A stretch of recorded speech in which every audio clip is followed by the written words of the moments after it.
Gracias a Dios por encontrarnos ante su palabra, prepararnos para la Santa Cena. Efesios capítulo 4, versos del 1 hasta el 3, es que vamos a ver en la serie de Efesios hoy. Estamos siguiendo la serie de Efesios. Pienso que Dios quiere hablarnos con respecto a la unidad, porque el pastor Castillo pronto va a entrar también en ese mismo tema en Filipenses, así que pienso que no son coincidencias, sino diosidencias. Dios quiere decirnos algo con respecto a ello y lo que tiene que ver para nuestras vidas, incluso la reunión de caballeros y lo que se llevó, la reunión de damas.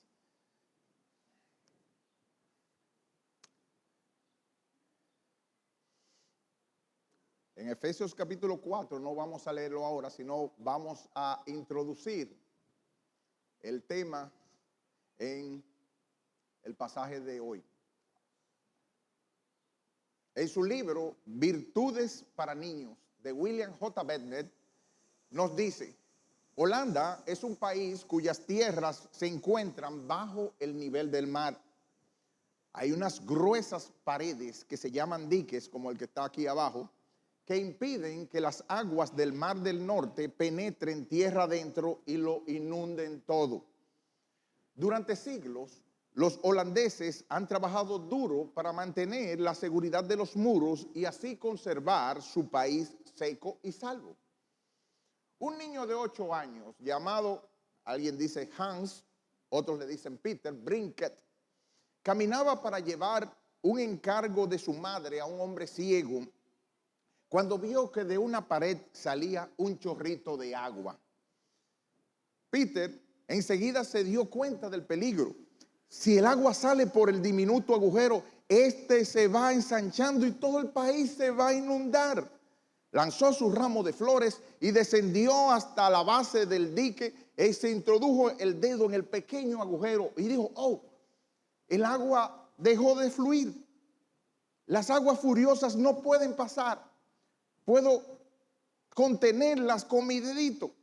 Holanda no se va a inundar mientras yo esté aquí. Al principio todo iba bien, pero pasaba el tiempo y el muchachito veía que nadie pasaba, pues ya estaba llegando la noche. Así que él comenzó a gritar: ayuda, ayuda, con su dedito metido en la pared donde estaba el hoyito. Nadie le oía ni acudía a ayudarle. El frío se hizo más intenso, el brazo le dolía al muchachito y lo sentía rígido y entumecido. Volvió a gritar: es que no va a venir nadie, mamá, mamá. Después de muchas horas, unos dicen que fue un sacerdote, otros que fue un trabajador, no importa quién fuera. El caso es que él vio lo que estaba haciendo el muchachito y fue corriendo y a gritar sobre el peligro, y la alarma se extendió. La gente vino corriendo con palas y el agujero no tardó en ser reparado. Llevaron a Hans a casa de sus padres y pronto el pueblo se enteró de cómo aquella noche un niño les había salvado la vida. Desde aquel día nunca han olvidado al pequeño héroe en Holanda. Incluso hay una estatua en su nombre en esa ciudad. Otro peligro peor que una inundación se cierne sobre nosotros: el que cada uno de nosotros quiera hacer su voluntad en la iglesia. Y al igual que ese niño gritamos: ayuda, ayuda, junto con el ruego del apóstol Pablo en Efesios capítulo 4, versículos 1 al 6, que vamos a leer hoy. Efesios 4 del 1 al 6. Yo pues, preso en el Señor, les ruego que andéis como es digno de la vocación con que fuisteis llamados, con toda humildad y mansedumbre, soportándoos con paciencia los unos a los otros en amor, solícitos en guardar la unidad del Espíritu en el vínculo de la paz. Un cuerpo y un espíritu, como fuisteis también llamados en una misma esperanza de vuestra vocación. Un Señor, una fe, un bautismo, un Dios y Padre de todos, el cual es sobre todos y por todos y en todos. Esta es palabra de Dios y oramos. Oh soberano Señor, tú que eres uno con Jesucristo y con tu Santo Espíritu, y a través de la oración que Él te dijo, que seamos uno, así como tú eres con Él y Él contigo. Así mismo que seamos uno con ustedes. Padre, ayúdanos. Ayúdanos a salir de nuestros propios deseos contrarios a querer vivir a nuestra propia forma de vida. Y ayúdanos a ser uno, como esa oración sea contestada y que de una manera especial vivamos en el guardando la unidad, en el vínculo de la paz. Ayúdanos, Padre Celestial. No es fácil, pero es un regalo de tu gracia por tu Espíritu. Y nosotros lo pedimos en el nombre de Jesús. Amén. Juan Calvino describe Efesios capítulo 4, versículos 1 al 16, diciendo que ese es el tema del gobierno de la iglesia. Y aquí se encuentran los principios que hacen unificarse, funcionar y crecer el cuerpo de Cristo. El apóstol Pablo escribió esta carta desde la prisión a la ciudad de Éfeso, capital de la provincia romana de Asia, lo que es ahora Turquía. Como explica MacArthur, había una fuerte iglesia que comenzó con Priscila y Aquila y que fue más tarde firmemente establecida por Pablo en su tercer viaje misionero, según Hechos 19. Y fue pastoreada durante unos 3 años. Los primeros 3 capítulos que estuvimos tratando son teológicos, enfatizando la doctrina del Nuevo Testamento, quienes somos en Jesucristo, mientras que los últimos 3 capítulos, a partir de ahora que comenzamos, son prácticos y se enfocan en la conducta cristiana.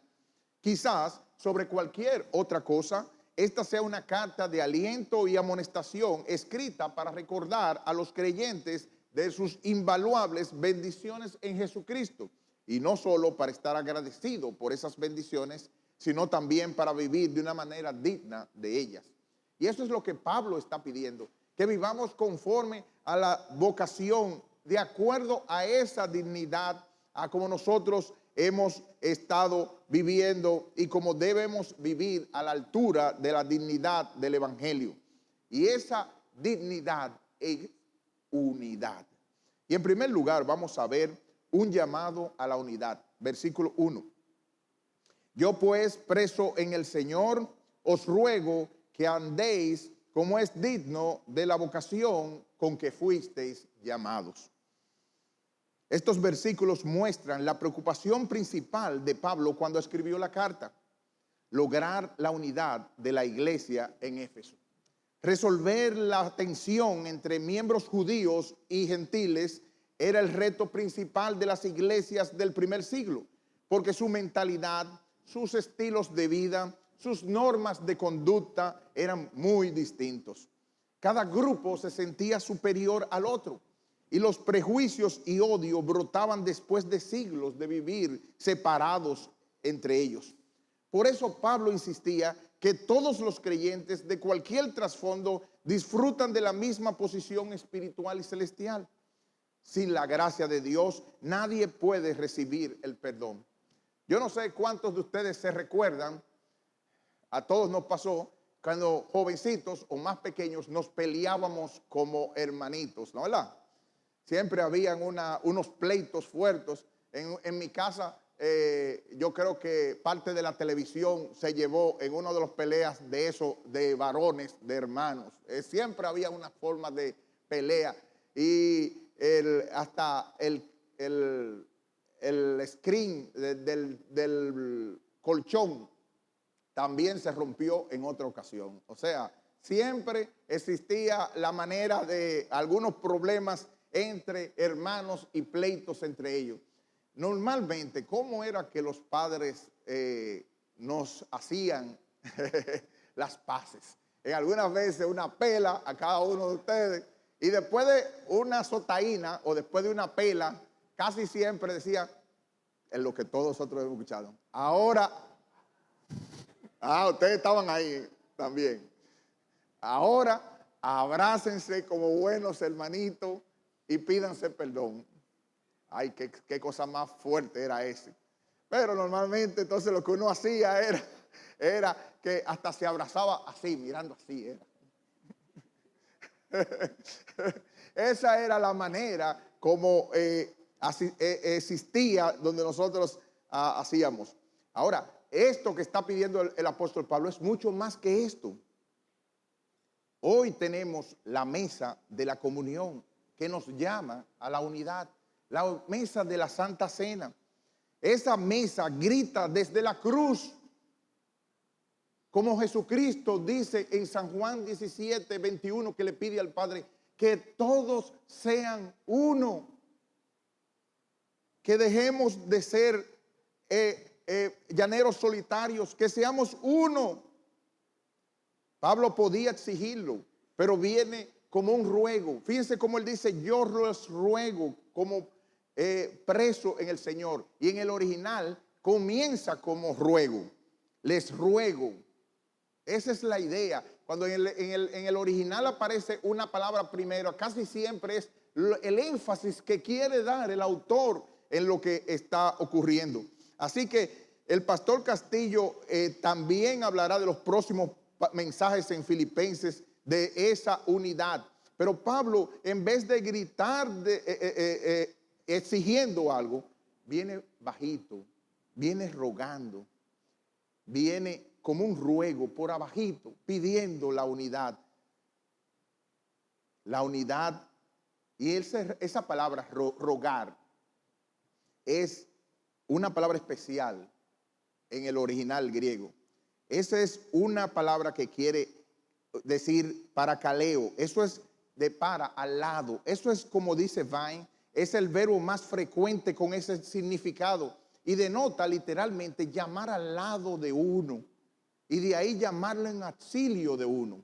Se utiliza para todo tipo de llamada a una persona que tiene como objetivo la producción de un efecto determinado y de ahí adquiere varios diferentes sentidos y matices de significado, como alentar, amonestar, confortar, consolar, exhortar, llamar, además de su significado, rogar. Termina la cita. Por eso Dios te está diciendo, hermano, Dios te está diciendo junto con Pablo y te está rogando, yo te ruego, pon el dedito en el dique de la división. Pon el dedito para que ese mar de división no se meta en la vida tuya ni en la vida de nosotros como cuerpo, que no se inunde por ese tipo de actitud de parte nuestra. Como yo le decía a alguien y una persona se asombró de escucharle, yo era como perdón la comparación, porque enfocarse en uno, yo era como un becerro de eso salvaje. La forma de ser de mí, cualquiera no lo pensaba, era que era un revolucionario que no quería someterse a nada ni a nadie. Así era yo en la juventud. Así éramos quizás muchos de nosotros, que ni siquiera pensamos en lo que estaba pasando. Pero cuando Cristo trabajó en la vida de nosotros y nos fue llamando, porque Él nos está diciendo, inmediatamente es que nosotros tenemos que poner el dedito en el dique. ¿No ves que está saliendo el agua? ¿Qué esperas para contribuir a la unidad del cuerpo de Cristo? ¿Qué esperas para andar como es digno del Evangelio de Cristo que predicó el pastor Castillo, el Filipenses 1:27 el domingo pasado? Pero inmediatamente se necesitan cualidades o medios, actitudes para lograr esa unidad. Si el niño de la anécdota, el Hans, no se inclina a tapar el hoyito, si no se baja a taparlo, hace años que hubiese inundado Holanda. Y se necesitan cualidades dadas por el Espíritu Santo para trabajar en aras de esa unidad. De hecho, lo que produce más y lo que nosotros vamos a ver en toda la vida es que el mundo lo que intenta es la fortaleza en ti mismo y que no trabajes para nadie, ni que te funciones alrededor de nadie, ni que te unas con propósito con nadie. Y ese es nuestro segundo punto.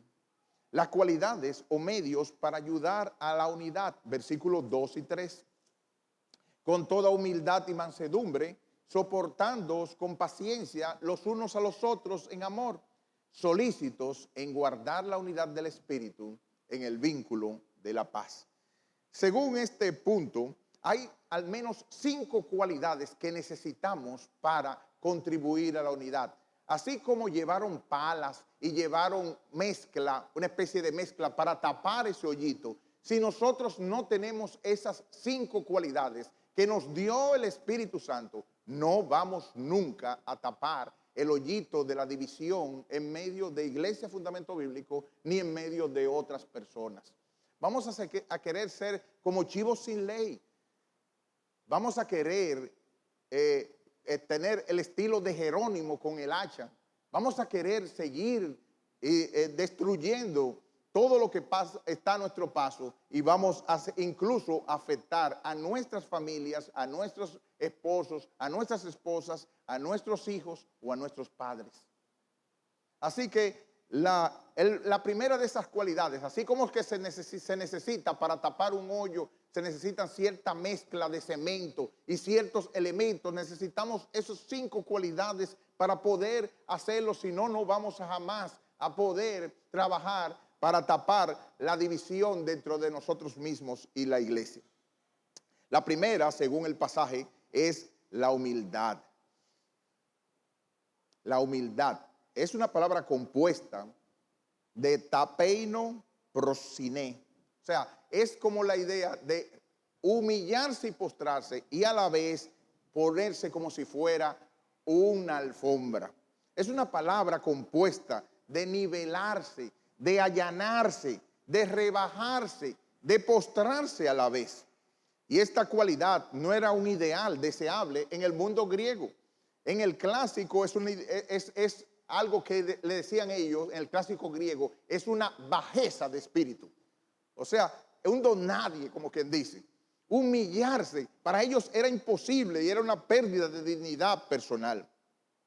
Por las mismas razones, la cultura actual resiste esa idea y nos habla de, para poder amar a otros tienes que amarte primero a ti mismo. Sí hay cierto tipo de condición que uno tiene que tener de estima, pero la Biblia siempre nos llama y nos da cuenta de que lo que tenemos es una sobreestima, aún en las personas calladitas que no opinan o que no dicen nada o que no interactúan, de que para no quedar mal, para que no los avergüencen, hay una sobreestima encima de eso. Así que la idea principal es que nosotros tenemos orgullo, soberbia, arrogancia y egocentrismo que no contribuyen a buscar el bienestar de los demás.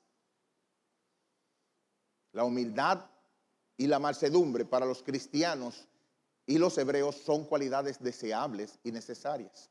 Aún el Hijo de Dios, según Marcos 10:45, no vino para ser servido, sino para servir y para dar su vida de rescate por muchos. Y en Filipenses 2, que el pastor Castillo va a explicar, la humildad es la estima y la prioridad que uno le va a asignar a otras personas. Son demasiadas las citas bíblicas que nos piden esta cualidad. Y yo pregunto, ¿se puede decir que esa cualidad está en ti? Hay un ejemplo sencillo para nosotros observarlo. Yo pensé que solamente había pasado aquí en Fundamento Bíblico hace muchos años, pero después escuché un hermano de una iglesia pentecostal muy famosa y dije, pero parece que no era solamente aquí. Aquí había una pareja, gracias a Dios, creo que ya no existe, ya no está aquí. Pero los más viejos sí recordarán acerca de eso. Había una pareja que no le cedía el asiento a nadie aquí en la iglesia. Lo tenía en un ladito de la iglesia y le llegaron a pedir una y otra vez porque habían algunas veces unos llenos o unas visitas que se llenaban. No había forma. esa persona no cedía el asiento. Entonces uno se pregunta, oye, un asiento, algo tan simple. Ve expandiendo a las diversas actividades tuyas y pregúntate tú si has contribuido en tu primera iglesia, que es la de tu casa, con tu esposo, con tu esposa, con tus hijos. ¿Pediste perdón si le hablaste mal? Decir perdón, me equivoqué. Qué difícil es la humildad. Alguien decía en frase que la humildad es tan fácil de perder que la persona que inmediatamente piensa que es humilde ya lo perdió. Es tan fácil. Pero es lo que Dios, las condiciones que Dios pide y nosotros las sabemos. Pero nos hemos hecho siempre, exige tu derecho, pide tu derecho. Y no está nada de mal que tú seas desconsiderado, no hay nadie que dice. Ni que tampoco en un momento determinado tú no pidas tu derecho. Pero pensamos que esta generación está demasiado enfatizada en sus derechos y poco en sus deberes. Lo que la palabra de Dios dice es que tenemos que tener toda humildad. En toda relación y situación tenemos que tener eso. Eso es lo que pide el Evangelio. Ser pobre en espíritu es eso. Y es el comienzo de las bienaventuranzas en Mateo capítulo 5. No es una persona que no cree que no valgo nada. Yo ni quiero mirar. No es tanto eso. No es eso. Es precisamente saber que con relación a Dios no es nadie precisamente. Y puede recibir lo que sea, como vamos a decir, si viene de parte de Dios. Así que, en segundo lugar, dentro de la otra cualidad de la mezcla que necesitamos está la mansedumbre. Dice el versículo, con toda humildad y ¿qué? Y mansedumbre. Y ahí en la mansedumbre se usa en referencia tanto a la sumisión de la palabra de Dios como requisito para referirse a relaciones con personas. Alguien la ha definido como una actitud humilde y gentil que se manifiesta en una sumisión paciente frente a las ofensas, libre de malicia y del deseo de venganza. Y qué difícil eso. Alguien la ha definido como así los caballos que están bajo la brida, bajo control, así como un caballo bajo control. Eso es la mansedumbre. La mansedumbre y la humildad en muchos pasajes van juntas. Y esa idea del griego prautes es uno de los aspectos del fruto del Espíritu. Yo quiero que tú te des cuenta de que según Gálatas 5:23, eso no es algo natural de las personas. Y tú viste, quizás conociste a la viejita que es tranquilita, o quizás conociste a la tía Sonia que vive en el campo. Esa es un pan de azúcar. Pues según la Biblia, esa no es una persona mansa. Es un fruto del Espíritu. Yo acabo que te lo estoy diciendo otra vez. Es un fruto del Espíritu. Eso no tiene nada que ver con temperamento. Posiblemente la tía Sonia sea un indolente con respecto a otro detalle. Y posiblemente lo que sea es una orgullosa que no quiere que le llamen la atención. Así que lo que nosotros estamos viendo es que la mansedumbre es un fruto del Espíritu. Eso seguro se está hablando acerca de la hermana fulana de tal, pero a mí, ese temperamento mío no me da para mansedumbre. Pues mira, si tú no tienes mansedumbre, tú no eres cristiano. Si tú no tienes mansedumbre, tú no eres cristiana. Entonces, los creyentes que tienen alguna sabiduría deben mostrar, según Santiago 3:13, la buena conducta en sabia mansedumbre. Y aquí yo pregunto, ¿qué tan gentil, que va unido a la palabra, qué tan amable eres con tus hermanos en Cristo, con tu esposa, con tu esposo, con tus hijos, con tus padres? ¿Qué tan amable, qué tan gentil, qué tan manso? Y hay muchas formas de demostrar rebeldía y poca mansedumbre. Hay una gente calladita que tiene como un cuchillo en la abajito. Y una de las formas de la gente más callada manifestar rebeldía es de brazos caídos o no haciendo nada. Los otros lo tienen en explotar y en decir palabras hirientes, choques eléctricos para que reaccione. Cualquiera de esos dos es falta de mansedumbre. Y lo peor es que si tú dices que eres hijo de Dios, no tienes excusa de que no lo obtengas, porque la Biblia dice que no nos ha dado Dios un espíritu de cobardía, sino de valor, de amor y de dominio propio. Así que no estamos hablando de un grupo de cristianos que no son mansos y de otro grupo de cristianos que son mansos. Estamos hablando de deseos del corazón de un grupo de personas, posiblemente más de la mitad, que sean totalmente inconversos dentro de una iglesia y digan que son mansos. Y estamos hablando de otro grupo de personas que están luchando con el viejo hombre, pero que realmente piensan que quizás ellos no son mansos y lo que deben hacer en responsabilidad es utilizar los dones que Dios le ha dado, o el don que Dios le ha dado. Al acercarnos a la mesa del Señor, Él nos está diciendo, para la unidad hay que ponerle la mezcla de la humildad y de la mansedumbre.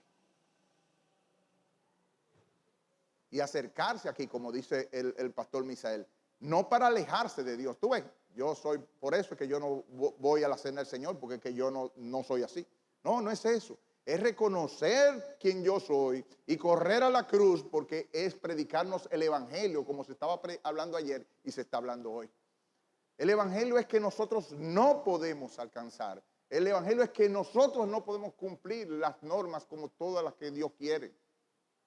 Pero no nos hace eso para, tú ves, yo no lo puedo cumplir y por eso yo no voy a ser hipócrita. No, espérate. Es que Dios te puso el fruto del Espíritu y porque tú no lo cumples, voy a correr a la cruz a pedir misericordia. El tercer requisito, o tercera cualidad, es soportándoos con paciencia. Ahí aparece en el versículo número 2, la segunda parte, soportándoos con paciencia los unos a los otros en amor. Soportándoos con paciencia es sobrellevar, es tolerar.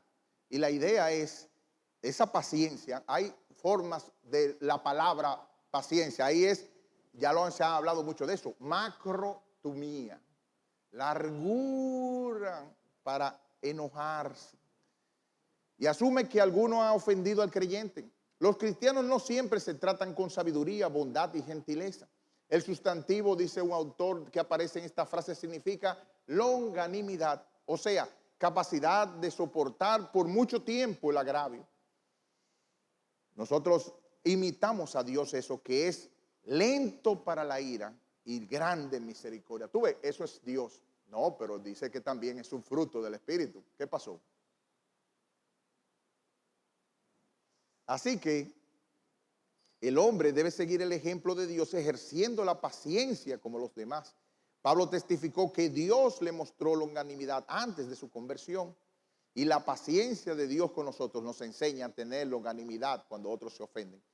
Los que conocen de electricidad y otros saben de que para conducir la electricidad se necesita poner una resistencia, un aparatico dentro de los equipos, algunos también dentro del mismo transformador, donde si viene un alto voltaje, algunos lo que hacen es que se disparan normalmente. Esos son los breakers que se disparan, lo hacen sensible para que se disparen.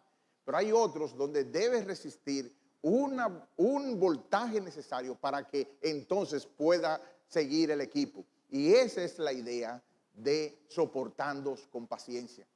Hay un equipo que dice Dios que puso en ti, una resistencia que puso en ti Dios para que tú puedas con capacidad soportar con paciencia los unos a los otros. Y yo te aseguro que tanto en fundamento bíblico como en otros lugares es más fácil salir huyendo que enfrentar las circunstancias. Es más fácil. A cualquiera, a nadie le gusta. Como decía una hermana que todos nosotros conocemos, yo estoy muy grande para que me estén dando boche. Es más fácil salir huyendo de cualquier circunstancia. Es más fácil. Tú ves, por eso yo ni siquiera voy a las actividades de la iglesia. Es más fácil. Y mira, tal iglesia, son un amor. Pasan dos cosas. Si yo voy allá, lo daño. Y posiblemente yo estoy yendo nada más algunas veces y no estoy viendo el pleito como pasa aquí. A veces nosotros nos escuchan, pero, y yo me río muchas veces, ¿y con qué amor se tratan aquí? Y bueno, sí, estamos luchando, estamos ejerciendo, ¿no?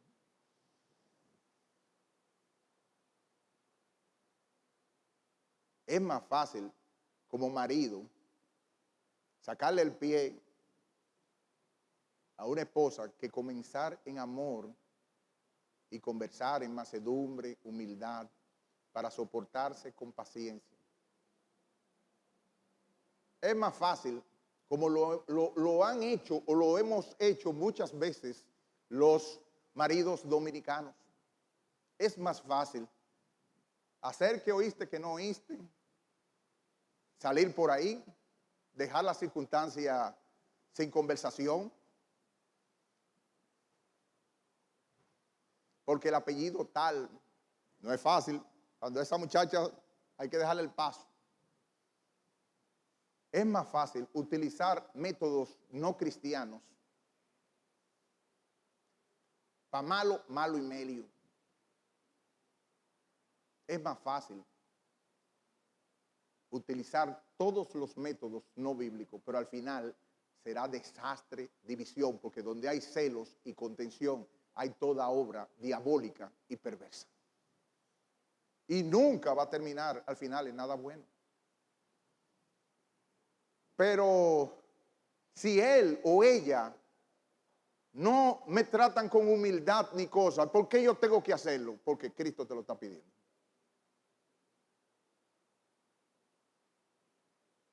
Pero si yo no actúo de esta forma, se me va a montar encima el hombre o la mujer.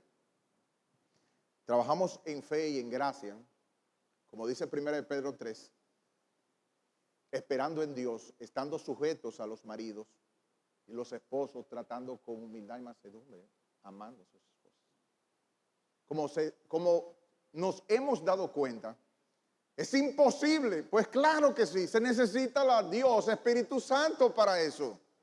¿Cuántas veces te lo voy a decir que no es como viviendo a la manera de, como decía un sobrino mío, tomarnos la foto y aparentar como si fuéramos felices? Es más fácil así. Difícil desecharlo, pero es a lo que somos llamados, a la gracia de Cristo y la Santa Cena. Es eso lo que nos está llamando, que es para pecadores, es para personas que nos hemos ofendido y que tenemos que pedirnos perdón. Es para personas que estamos viviendo con falta de humildad y con falta de mansedumbre. Y que, como aquí dice, es de una resistencia de gran cantidad para poder soportarnos con longanimidad. No importa tu carácter, para sobrellevar y tolerar con resistencia los unos a los otros. Unos se desesperan por ver lo lento que quizás podrían ser otras personas para ellos. Otros acelerados mirarían a los que somos un poquito más extrovertidos. Pero esa es la iglesia de Cristo. Y tenemos que desarrollar esa virtud. ¿No te has puesto a pensar que la imagen de Cristo, que es la que Dios quiere formar en nosotros, es para que los acelerados desaceleremos y los menos acelerados aceleren un poquito? Y para eso necesitamos la iglesia de Cristo. Es más fácil vivir en el, ¿cómo le dicen? En el lugar seguro que uno, y así nadie nos va a molestar, pero así jamás te vas a parecer a Cristo.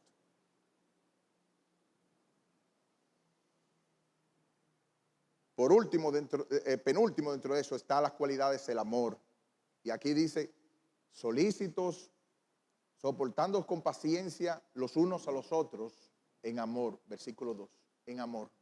Solícitos, solícitos en cuidar, en proteger la unidad del espíritu, en lo que nos ata el amor. Este amor ágape, sacrificial, es más que una conducta, que un sentimiento. El amor muestra misericordia, perdonando a los demás. Y como 1 Corintios 13, 4, 7 dice, el amor no es egocéntrico, siempre está buscando y quiere ayudar el cuerpo de Cristo, de su familia. No hay que estarle diciendo constantemente lo que tienen que hacer. El amor es gentil, por eso dice que es solícitos, es rápido, es deseoso. Porque todas vuestras cosas, dice 1 Corintios 16, 14, sean hechas con amor. Eso es un fruto del Espíritu. Otra vez. Pero yo conozco a fulanita que se aman. Amor eterno. ¿A cuánta gente tú pensabas cuando éramos jovencitos y niños que yo no podría vivir sin fulano? Y desapareció eso. Es un fruto del Espíritu. Ese es el ingrediente que refuerza, que une y que atrae del Evangelio. Se percibe mejor, como dice Juan 13, 34 al 35. Un mandamiento nuevo os doy, que se amen unos a otros como yo les he amado. Que también se amen unos a otros. En esto será el distintivo, todos que sois mis discípulos, si tuvierais amor los unos para con los otros. Fíjense bien que en ese pasaje no es si tú evangelizas mucho y tienes que evangelizar. No es si tú predicas mucho y tienes que predicar. No es si tú eres del equipo de adoración y tienes que cantar y ejercer tus dones.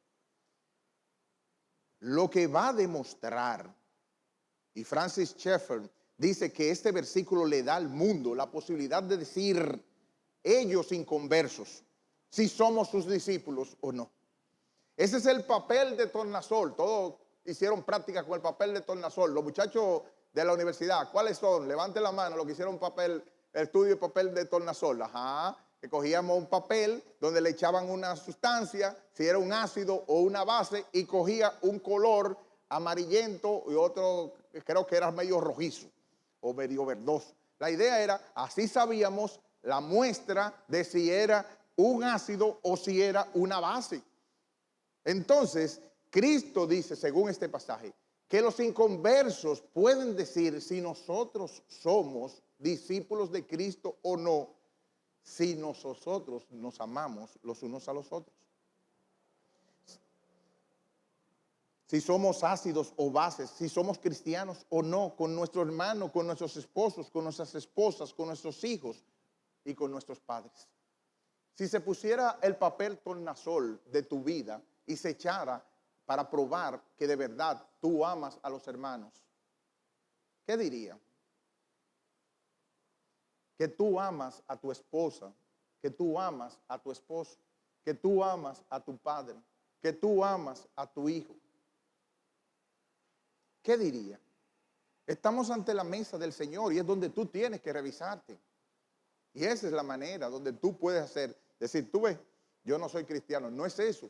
Si descubres que de verdad no hay amor en ti, entonces hay esperanza en la cruz. Y la cruz, eso aquí en la cena del Señor, nos recuerda que necesitamos del Evangelio y que somos pecadores y que estamos muy lejos y que necesitamos de Cristo. Por último, solícitos para la unidad por la paz. Y eso, solícitos en guardar la unidad del Espíritu en el vínculo de la paz, versículo 3. Ese solícitos es, en el diccionario griego original, es estar ansioso, es estar deseoso de hacerlo lo mejor posible y lo rápido. No sé cuánto a ustedes le ha pasado que hay muchos en nuestra generación actual que se le hace difícil para hacer los oficios. Ay, qué difícil es. A veces hay que hablarle 2 veces y enfatizar un momento determinado. La Biblia dice que para eso, para guardar la unidad del Espíritu en el vínculo de la paz, no debieran estarle diciendo nada a nosotros.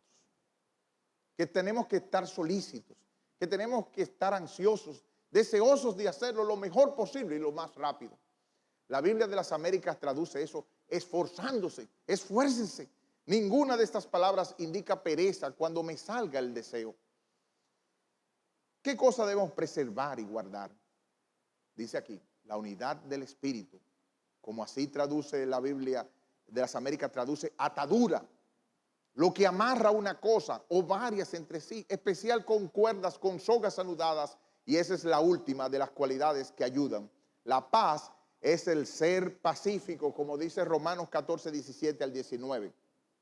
Porque el reino de Dios no es comida ni bebida, sino justicia, paz y gozo en el Espíritu Santo. Porque el que en esto sirve a Cristo agrada a Dios y es aprobado por los hombres. Así que sigamos lo que contribuye a la paz y a la mutua edificación. Ese es un requisito que dice que los pacificadores verán a Dios. Verán a Dios, según Mateo 5, 9. Ya vimos el llamado a esa unidad y nosotros tenemos que revisarnos. Recuerden, por si acaso, porque a veces hay muchos tipos de mentalidad y por eso lo acabo. El pacífico no es que a todo le dice que sí, no es ese. Tampoco es el que dice que sí para salir del paso y ayudar. No es ese. Es aquella persona que está amarrada a la verdad, que está consciente por el Espíritu Santo de que debe contribuir a lo que contribuye a ayudar hacia eso. Existe el riesgo de que las personas que somos extrovertidas o algunos que quieren buscar manipular y control, dependiendo del Dios que tengan, quieran aprovecharse de nosotros, pero que nunca malentiendan eso con que somos pacíficos. Ser pacífico quiere decir, yo sé que tú te puedes aprovechar de lo que yo estoy diciendo, de esta circunstancia. Yo sé cuáles son posiblemente tus intenciones con respecto a eso. Yo sé que tú quizás me estás utilizando o que quieras utilizarme y me siento molesto por esas circunstancias. Pero si no va contrario al evangelio ni a la idea del cristianismo, yo voy a contribuir a lo que lleva a la paz. Eso puede ser cualquier circunstancia porque ellos verán a Dios. Y se fija, está muy lejos de lo que esta generación está haciendo con la teoría crítica de la raza, con muchísimas otras cosas. Está muy contrario. No es destruyendo estatuas de gente atrás donde se resuelve el problema.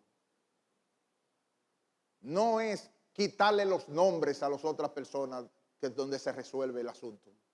No es en base a ese tipo de cosas. Porque si alguno quiere ser contencioso, nosotros no lo somos, ni las iglesias de Dios.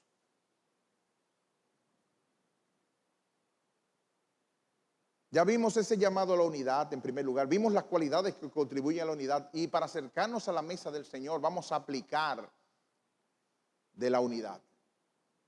El dique se está agrietando, los hoyitos están apareciendo. ¿Quiénes vendrán a poner su dedo de humildad, de mansedumbre, de longanimidad, de la mezcla de amabilidad con el cemento o la mezcla del amor ágape y la paz de Cristo que sobrepasa todo entendimiento? Por eso sugiero 6 pasos breves para acercarnos a la mesa del Señor. Primero, examínate delante de Dios. Si tú eres un adolescente, 15 años, si tú eres un niño, 10 años, si tú eres una persona grande, examínate primero. Tengo esas 5 cualidades que muestran que yo soy un hijo de Dios. Dice 2 Corintios 13, 5 al 6, examinaos a vosotros mismos si estáis en la fe, probaos a vosotros mismos, o no conocéis a vosotros mismos que Jesucristo está en vosotros a menos que estéis reprobados. Pero espero que conoceréis que nosotros no estamos reprobados.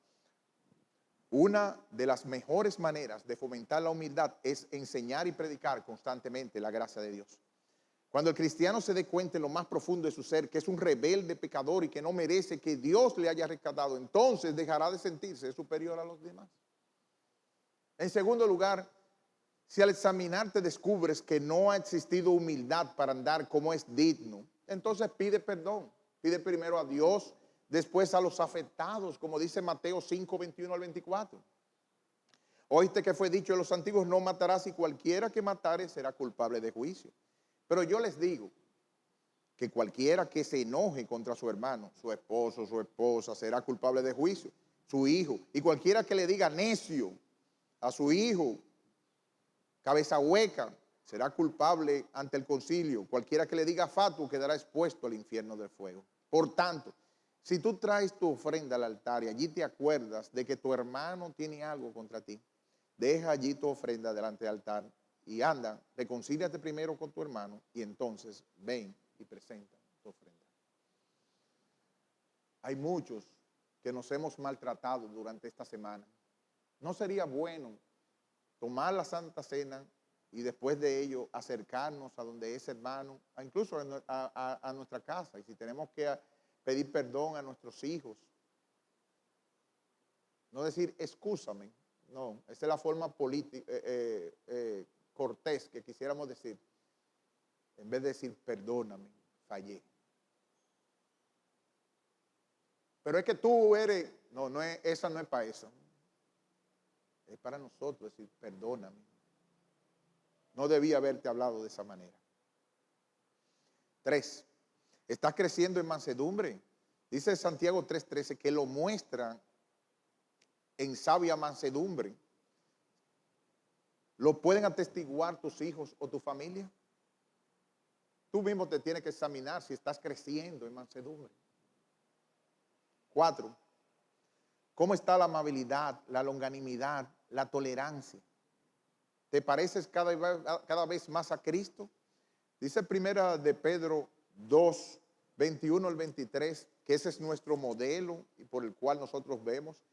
Pues para esto fuiste llamados, hablando de los criados, porque también Cristo padeció por nosotros, dejándonos su ejemplo para que sigáis sus pisadas.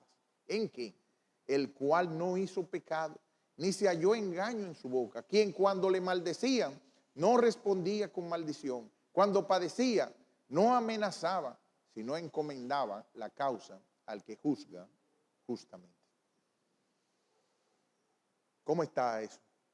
La amabilidad, la longanimidad, la tolerancia. 5. ¿Y qué de tu amor por Cristo y los hermanos y tu familia? Se podría decir como segunda de Juan 4 al 6, mucho me regocijé porque he hallado a algunos de tus hijos andando en la verdad, conforme al mandamiento que recibimos del Padre. Y ahora te ruego, Señora, no como escribiéndote un nuevo mandamiento, sino el que hemos tenido desde el principio, que nos amemos unos a otros. Y este es el amor, que andemos según sus mandamientos. ¿Se podría decir esto de ti? En los 5 lenguajes de amor que sabemos que existen, ¿cómo está? ¿Has descubierto cuál es el de tu esposo y de tu esposa? ¿Estás trabajando con eso? No, es que yo no soy muy expresivo. Ella tiene que cogerlo así como yo. No, espérate. Es amar a la persona como el lenguaje del amor que la otra persona entiende. Es que yo no soy muy emotivo, pero la idea está de que la otra persona tenemos que llevarle el comunicado de que lo amamos y esa persona tiene que entenderlo en el lenguaje del amor de la otra persona. Por último, se podría decir que estás creciendo, anhelas ser rápido en armonía y paz, otro fruto del Espíritu. Por eso es la unidad del Espíritu, porque solamente el Espíritu Santo puede darlo a los que han nacido de nuevo. Y de eso trata el Evangelio, que somos pecadores, que no alcanzamos, que estamos cortos, destituidos de la gloria de Dios, santo, perfecto y justo. Como tú ves, es algo más de venir los domingos a la iglesia. Pero hubo uno que pudo cumplir perfectamente, el Señor Jesucristo. Él se humilló hasta lo sumo. Y no le voy a quitar el mensaje al pastor Castillo. Y fue manso y humilde de corazón, según Mateo 11, 28. Obediente hasta la muerte y muerte de cruz para pagar lo que no podíamos alcanzar ni pagar Y esto recordamos en la cena del Señor esta mañana. Es por eso es que le cantamos de esa manera. ¿Por qué es que tanto lo alaban? ¿Qué tanto exaltarlo a Él? Oh, es que hizo lo que nosotros no podíamos hacer y por lo cual nunca podríamos alcanzarlo. Y esto recordamos en la cena del Señor para confesar nuestras faltas y pecados y pedir su ayuda. Por su Espíritu, para hacer morir lo terrenal, la carne, la naturaleza pecaminosa. Y eso es lo que nos recuerda. Cristo te trajo hoy aquí a la cena del Señor para recordarte. Estás falto, estás alejado, pero es para pecadores. Yo pagué por eso. Ven, confiesa, ven a la cruz, ven delante de la cena del Señor. Confiesa donde tienes que hacerlo. Por su Espíritu, para vivir para Dios. Él se humilló hasta lo sumo, por lo cual Dios también le exaltó hasta lo sumo y le dio un nombre que es sobre todo nombre, para que en el nombre de Jesús se doble toda rodilla de los que están en los cielos, en la tierra y debajo de la tierra, y toda lengua confiesen que Jesús es el Señor. Ve a la cruz, que como Él dice, hagan esto en memoria de mí. Hagan esto en memoria de mí. Ahora, si tú estás aquí hoy sin Cristo, estás rumbo a una condenación eterna. Si tú no te arrepientes de tus pecados, tú y clamas por misericordia al que te puede salvar, no salgas de aquí sin aquel que te dice, vengan a mí todos los que están trabajados y cargados y yo les haré descansar. Lleven mi yugo sobre ustedes y aprendan de mí que soy manso y humilde de corazón y hallaréis descanso para vuestras almas. Porque mi yugo es fácil y ligera mi carga. No deseches la invitación del que dio su vida por pecadores. Te llama a reconciliarte, a hacer las paces con Él. Que Dios tenga misericordia de ti. Oremos. Oh Padre Celestial, cuán lejos estamos de esas cualidades para tapar el dique de división, para que las aguas de esa división no nos arropen. Te necesitamos para todo, Señor.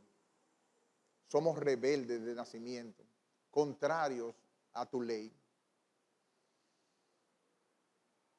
Por tu Espíritu, oh Señor, ya que has puesto eso, el fruto del Espíritu en nuestras vidas, ayúdanos a desarrollarla, a añadir a nuestra fe virtud, conocimiento, dominio propio, afecto fraternal, amor. Ayúdanos a ir trabajando, oh Señor, hacia un solo lugar, hacia la unidad del Espíritu, para que como tu Hijo Jesucristo oró, para que todos seamos uno, como tú, oh Padre, en Él y nosotros en ustedes, que seamos uno en unidad. Ayúdanos, es difícil, Señor. Es difícil trabajar con otro tipo de personas que no son la nuestra y nosotros somos nuestros principales enemigos. Pero gracias a Dios por la obra de Cristo y gracias por su sacrificio por pecadores que recordamos en esta mañana. No tenemos con qué pagar la vida perfecta que Él pudo llevar en obediencia activa y la obediencia pasiva al soportar todo por amor a nosotros. Gracias, Padre Celestial, porque al pasarnos su justicia y nosotros pasarle nuestro pecado, podemos estar delante de ti. Ayúdanos, Señor, a renovar nuestros votos de vivir para ti, de ser solícitos en guardar la unidad del Espíritu en el vínculo de la paz. En el nombre de Jesús te lo pedimos.